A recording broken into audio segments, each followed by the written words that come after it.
daily soccer podcast with the Global Sports Podcast Network. Hello and welcome back to the Daily Southampton, part of the Global Sports Podcast Network. My name is Greg Elliott, and as always, today joined by my good friend, wonderful co-host, Zach Finch. How you doing, buddy? You all right? Yeah, I'm all right. Not too bad. It's probably about the energy that everybody left St Mary's with yesterday, right? Like, Look, almost won. That was nice. Look, we talk about draws that feel like wins and draws that feel like losses, and despite that, before the game, like thinking a draw would be a result, and a draw would almost be a win. This, because of the way we once again conceded the lead, feels like a draw that's a loss, doesn't it? It was a very fluky goal. Like, really fluky goal. Like, obviously you have to be in the right positions, you have to strike at the same time, but I don't feel like they're...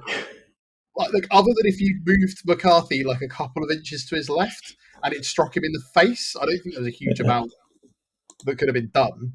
Look, I mean, I know that it's not a stat that we give much, if any, credit to whatsoever, Zach. You're going to pull out XG again? I'm going to tell you that Middlesbrough had 0.3 XG, so it definitely wasn't deserved, right? It's what we're taking from that. It's grim, innit? It's really grim. Other than that, their only other chance that sticks in the memory was Matty Target hitting the post with a free kick.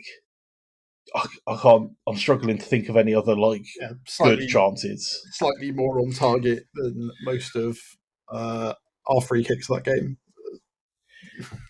Couple of sky high from or completely over the side by Ryan Manning. Maybe not the next second coming of James Ward-Prowse, but it was all right. The fact we got those free kicks was good, considering the ref basically gave us nothing else. So, what was their number 12 doing? Just playing also in goal, handling the ball for fun. You can smack the ball out the goal if it annoys you. I don't know if you knew that was a rule. Mad. I mean, I feel like despite the absolute frustration of the result, I feel like there's so many positives to take from it. I feel really at a war with myself internally because it is horribly frustrating. But we've got prime championship armour back with a beautiful goal. Having a striker actually score a striker-like goal that wasn't deflected off his head or a penalty or anything like that. It was just a good goal. Was really nice to see. I thoroughly celebrated that one. It was fantastic. We moved the ball forward nicely. Yeah. We created chances. We were still a little bit more sluggish in build-up than I would like to see. It has to be said. But I didn't feel like our defence were going to accidentally collapse and result in them scoring. Keeping pretty much the same defence was bold, and I think it worked, to be perfectly honest. And I think that a lot of what we've been talking about, especially when it comes to hey, maybe if you replace all of the personnel with ones that aren't as tainted by last year, we might start to build positivity, and then you can reintegrate those guys later when we've had some results, seems to be coming sort of into fruition.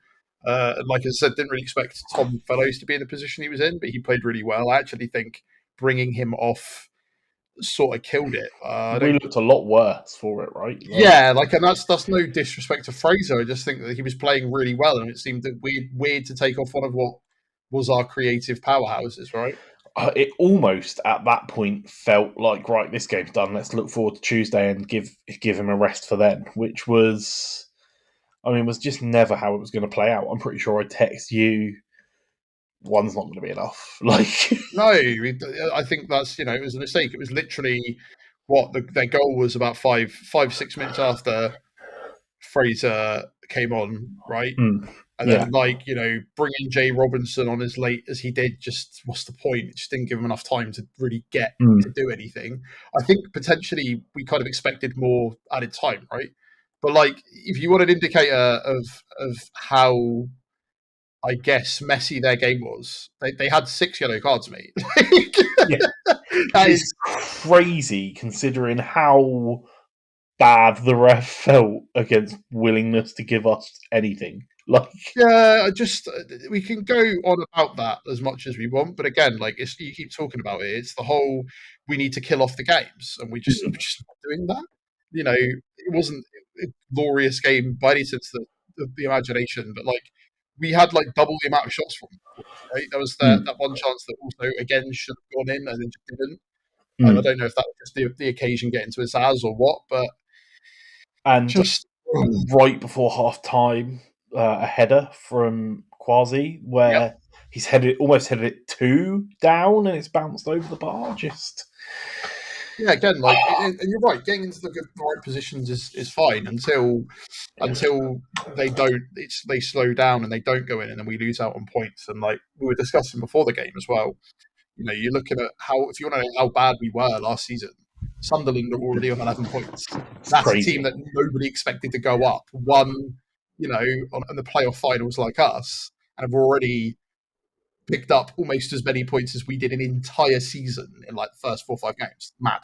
Absolutely mad. Like, also, a draw against a team with 5 wins and a draw coming into this, and based on our form, actually, on paper, a pretty good result, right? Yeah. Especially if the rest of this week we kick on from that and get 6 more points to add on into it, right? That's what's key to me, right? Like, because the thing is as much as we're like, oh, it was really good we got that draw, and it's like, yeah, we should have also beaten Hull. We got battered 3-1.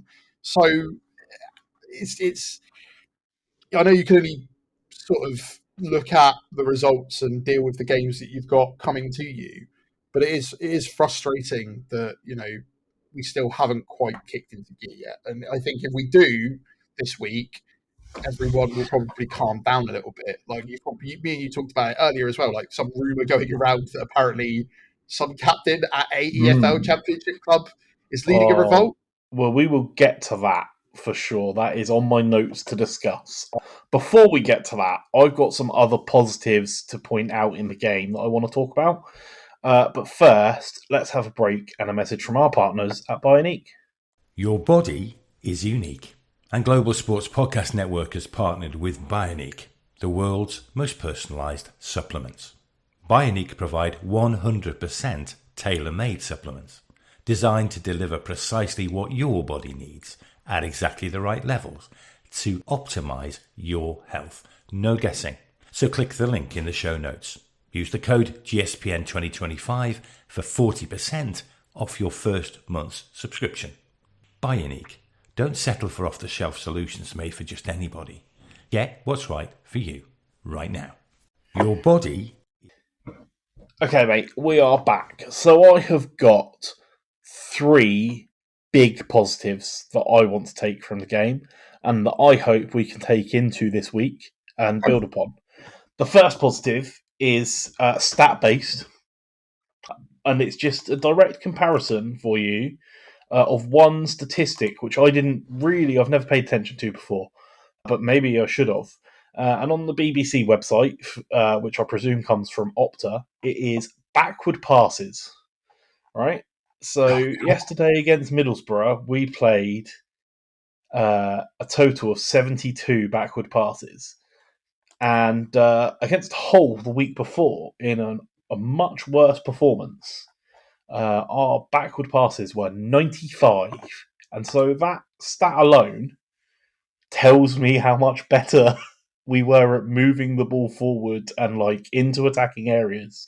There was so much less just knocking it about at the back for the sake of possession. Like, we moved forward, we found gaps. Yeah, we did go backwards sometimes to try and like prod in different areas, but a huge amount of the play was positive, and we'd get it out to the right to Fellows, and then he'd either take someone on or he'd turn back round, and we'd very quickly get it out to the left to, I think Armour was tended to be slightly more out on the left, or Manning running up with the overlap, and it was just nice. It was good football. I've really enjoyed watching us play the game. I was entertained for the whole hour. Sorry, the whole 90 minutes. Yeah. I was entertained for the game, which was the most enjoyable thing for a long time, since Liverpool. Because again, I went into Liverpool expecting nothing, hoped that today would be a bit of the same, depended largely on, obviously, what the lineup was going to be. And obviously, you questioned in the build up and the preview the lineup, right? And you questioned sort of like how important it was going to be and what do you think is going to happen. And was he hoping to justify having Alex McCarthy in? Well, no, it turns out he just put Alex McCarthy in anyway. Doesn't really matter. As I pointed out, he's a manager who can do what he wants. Yeah. And at the end of the day, whether I feel like that was a correct decision or not is irrelevant because he wasn't at fault for the goal. He didn't make a mistake all afternoon, really. Nearly did at one point. It's a bit ropey. Yeah. But I mean, both of our keepers have that in them. So, yeah. But look, it was good. Another outstanding positive, my second point that I want to bring up is Kasper Yander and what breath of fresh air he is in the middle of the park. He is not scared of the physical side of the game. He almost looks like Flynn Downs, like good Flynn Downs, like with the way he flies into tackles, but just the way he carries the ball forward and creates the space. And he was a huge part of the reason that we were getting the ball forward the way we were. He was very impressive. I was very impressed. I enjoyed watching him play. I hope that he continues to play that well and be that impressive. But, I mean, it made a huge difference. And Che Charles benefited from that too, because... You said you've changed some of the personnel that might not be in the right headspace yet. We've changed, we've put in people that are wanting to prove themselves after a good performance on Tuesday. And the backwards passes went down, Greg, and forward passes started happening more. Yeah, players wanted to get in there and do that, and I think I kind of said I was far more excited for him after we did our preview. I was kind of like didn't really expect much when I initially saw the signing. I know a lot of people were talking about it, but again, it's like everyone bases it off of like the 5 minutes they get to read after, because anyone that pretends they're sat watching Bundesliga 2 week in, week out is lying. I'm sorry. So we didn't really know who the guy was. Like, we knew he was touted to be a new talent. It's just nice when you kind of start to see it pay off a little bit, right? And I think he's going to be a very good footballer for us. I hope so. Very much. And the last positive, I mean, this is probably the one that I'm not going to say it's the most controversial, but I can see other people disagreeing with this. The last positive for me was Ross Stewart. Now, I think that he did a lot of what he was supposed to do on the pitch very well. He was competitive in the air. He got up, he won the ball. Sometimes he held it up and waited for one of the others to run off of him. Just made a nuisance of himself. Now, he definitely got very tired towards... there was an argument that he should have been taken off the pitch maybe as many as 10 minutes before he did, right? And that showed. And some of his first touches were not spectacular, but he was very effective at what he was supposed to be doing. The whole point of having the two strikers in that, I don't know what you call this formation, I think we called it a 3-2-2-1-2 wide. Like that is what you said, and it did make me feel a bit aneurysmy, because it's just like trying to read it a 3-2-2-1-1. I feel like I'm about to send some sort of, if it'd been 1 and 0s, mate, I thought you'd be trying to talk to me in binary code. But I mean, it's kind of like a skew width 5-back, right? Because Manning, although is very good at getting forward, does sort of tuck in and do this defensive role. Fellows is not expected to drop back and do much of the defending role. He is very much a winger. So it's kind of like I don't know. I guess it's kind of like a wonky 4-3-3, like a 4-3-3 with a slip, like on a tilt. I don't know. I mean, I think the problem is that once you try to put actual football tactics into a tidy set of numbers, it ceases to function properly, right? Okay, it becomes a game, mate, and then the problem is somebody builds a broken tactic and you can use that to win everything, and then you realise that isn't how real life works, so it's a bit of garbage nonsense anyway, isn't it? Like... But it was really good. It seemed really balanced. But yeah, I mean, in that setup with the two strikers and the very clear, definitive big man, little man setup that, let's face it, we have been asking for a year, right? Like, this is not Long-time that listeners was to more the like show the will first know. thing I thought of, to be perfectly honest, right? When Yeah. I saw it, I was like, oh, they're finally doing it. Yeah. They finally do the Tool Paul Archer combo, but just with two different personnel, but basically the same profile. And it worked. It worked. And, we should have probably scored more than we did. And we definitely needed to. Isn't that just the story of our season, mate? Yeah, Story of our season, story of our last 5 years, probably our story. I don't know, mate. Because I feel that a lot of the time, the story of our season has been if you don't kick the ball at the goal, you don't win. But at least this time, we did try and kick the ball at the goal. So this is why it's improved, right? Like you can't take away that basic criticism. We had shots, we kicked the ball at the goal. Were we still a bit slow in build up? Yes. Were there still times where people should have shot and didn't? Yes. Are there some people who need to never shoot again? Yes. Like, it's just all of these things can be true, right? and I think that it's a real change because actually I think my most uttered phrase stood in the stands behind the goal this week was "No, not him," as everybody else urged people to shoot. Because I sit right by where they warm up and I watch shooting practice, and some people you shouldn't be saying that to. About shooting practice, and it's always great because it's like, man, it's crazy how these people have managed to become professional footballers with the amount of times they are unable to hit a ball at an open goal. Shooting practice this weekend was very awe-inspiring, with a couple of exceptions. If the goal post was as high as like row F, Finn Azaz would be a top world-class striker.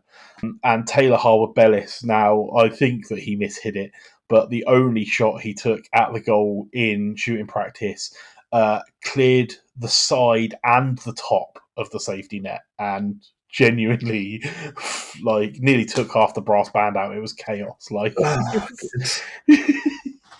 But look, it was. I think that there are so many positives to take from the game, and it is still a frustrating result. I just hope that we can kick on from the positives and take those for what they're worth. I agree, because Sheffield United had their first win this weekend, and that's going to embolden them a little bit. So it's going to be probably new manager bounce, right? It's going to be tougher. New manager bounce, but it's more like they just got another clone of Chris Wilder out of cryo status in the basement. It's genuinely how it feels at this point, right? It's like that guy that they always bring back to Eastleigh every time they fire anyone. I can't remember his name, but you know who I want about. I do. It's Richard someone. Yes. You're right, mate. 100%. Look, right, let's get to the interesting talking point and talk about this conspicuous rumour because, there are some interesting viewpoints on it.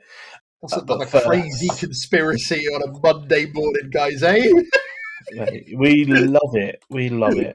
All right, but first, let's have a break and hear a message from our partners at Zencaster. Here at the Global Sports Podcast Network, we spent a lot of time selecting our delivery platform, and Zencastr came out the clear winner. With 4K video recording from your phone and AI editing that automatically removes all those ums and ahs, it's super easy to start a podcast that sounds great and is delivered efficiently. If you're ready to tell your story, check out the link in the show description and learn more about Zencastr. All right, mate. Now, I'm going to tell you how I came across this post. I don't know that you sent it to me, but I saw it slightly before you sent it. And I saw it on one of my Facebook groups, I think one specifically about championship banter, which is, it's good. But the article from, I can't remember the newspaper source, but they had tagged the newspaper at the bottom, but it was like an unknown mystery EFL championship captain has arranged a meeting with their chairman because their team are not happy with the coach. And what they had was a picture of a championship football at St Mary Stadium. Now, I don't know to put too much credence into that particular choice of picture because anyone could have just picked championship football and picked the first one, right? But man, did I then see some response to that from some of our fans? Yeah, so I saw it via the Second Tier podcast, and that's what that photo did. It's via a Twitter page from a guy that does Patreon called Reluctant Nico, who I think he occasionally he's like leaked stories in the past. So I don't know how many of them are legit, but I think he has like his own Patreon posts that people pay for and stuff. So like makes a living out of it. So he must get something like right sometimes. But it's one of those things to me where I'm like, so is this why Jack Stevens was dropped? There's like a lot of what I'm seeing and like, oh, it's all to do with Will Steele. And I'm just kind of there like, so in this world that you live in, Jack Stevens gets dropped for one game, and at that point decides to try and stage a rebellion with who? Taylor Harwood-Bellis and maybe Downs. Like, I don't. It just seems weird to me. It's very odd. So unlikely that it would be us, to me, because so much of our squad are new players or players who are playing well. Like you said, the only players walked up and gone like, "Hey guys, yeah, like I heard that we don't like this new guy. Should we get rid of him?" And it's like, you might never play again, mate. That's the reality.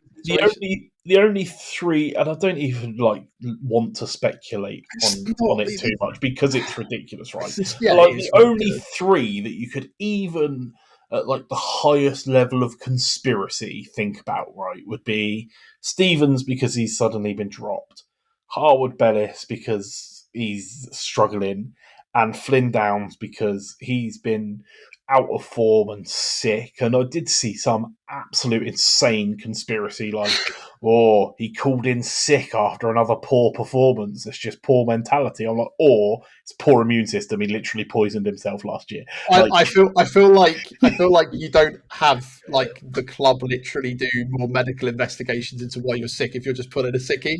Like, I realise that is like I realise it's so hard for people in the current day to live in a reality where like not everything is just a conspiracy, because to be honest, half the time turns out to be true. Can understand why people feel that way, but I think sometimes you just take it at face value. Like, I don't see that at the club we're at. I just don't see it being, and I think people just want to jump to it because they're like, if Will still goes, it's because everybody fought him off, and it's just like, guys. And the idea that our owners are just about to fire a manager after checks notes, like getting like 3 or 4 draws, a win and 2 losses, it's just nuts. If anything, and the problem is that summary could be most of the championship, right? Like, that could be Rovers, right? Because they've just banned their local journalist from turning up because he's too critical of them. Like, you've got loads of people speculating it's Watford. You've got other people speculating, people were speculating with Sheffield United. Very funny. People speculating. Surely Watford haven't kept a coach long enough for the captain to be moaning. Well, that might be why at this point the captain knows after like 4 months and whether it's gonna. After a week or 2 if it's gonna work out if you're replacing him every month, right? Like, they're like, nah, not this guy. We have exhausted the talent pool of managers at Watford. There is nobody left who hasn't managed us. But yeah, look, and I mean, honestly, I think even as ridiculous it is, right, I just don't possibly see it being true to be about us. But if it is, to completely shut it down, if that set of players from last season are unhappy with our coach, I'd honestly rather lose all the players, right? Like, the problem is like, I feel bad, but I understand why people have jumped to that conclusion, because we've again managed to pull out a couple of names out of the bag. We feel like they might be annoyed, and we are like, I'm basing that entirely off the basis they've been dropped. Right. Yeah. However, I don't think that they have that character to do that. Like, no, I agree. I don't see it. I don't think that it would be the case. I don't think that. Like, I apologise because it seems insulting to even be like, I reckon these guys, because it's just insane. No, like, you're right. Like, this is just the highest level of conspiracy theory, but I don't believe for a second that it is any of them, and I don't think that Jack Stevens is the type of character who, because he got dropped for one game, is going to be suddenly kicking up a fuss. Like, we hear about how much of a good presence he is in the changing room. That's not what that would be directly against that view of him. I just don't see it. It's definitely something else. If the goal was to start conversation, drum up interest, put the guy's name out there, it's worked. We've mentioned who it is. We've mentioned the second tier podcast. Like, if it was entirely, we don't know. It might be nothing. Might be something. Might genuinely come out. I just have a feeling like it's going to be like Blackburn Rovers have fired their manager off the back of this, and then it's going to be all those people. It's so weird to see so much of our fan base almost will our new manager out of the club before it's even like really had to go. Like I've been frustrated. I was incredibly frustrated at Hull. You could see because me and you disagreed on so much, right? Yeah. And then but at the same time, it's like to a point I made earlier in the episode. Sunderland are on 11 points. Yeah. Sunderland, we are trying to undo a lot of damage, and maybe we've just not been that great, and it's going to take a while to bring anyone in. Like, we are not a club that has ever relied on a new manager bounce because we've never had one. We just don't get them. But do you know what puts all of the noise to bed as we head towards the close of this episode, mate? No, not just that, mate. 6 points as the week comes on. That's what we're building towards.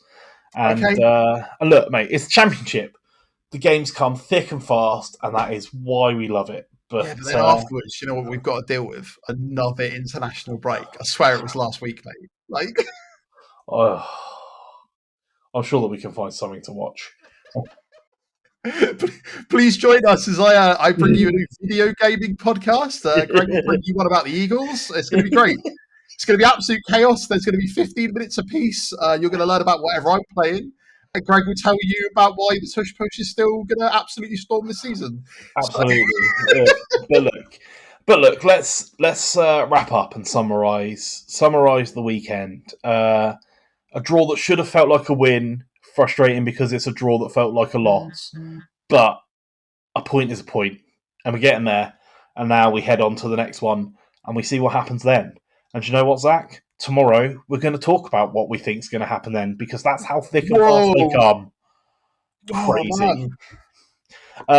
Listen, thank you very much for joining me, Zach. Thank you, everybody, for listening. Like I say, we will be back tomorrow with our matchday preview of Sheffield United as our boys go away for a long week up north. I can't wait. I'm looking forward to it. Let us know, how are you feeling about this weekend? Are you erring on the side of positive, taking the positives, or are you deeply frustrated, or both? Let us know. Let us know on the comments or on all the social media. We're on all of them. We're on X, Blue Sky, TikTok, Instagram, Facebook, YouTube, everywhere. Look us up. You will find us. Let us know. We love hearing from you. Like I say, we'll see you tomorrow. But until then, everyone, have a wonderful day.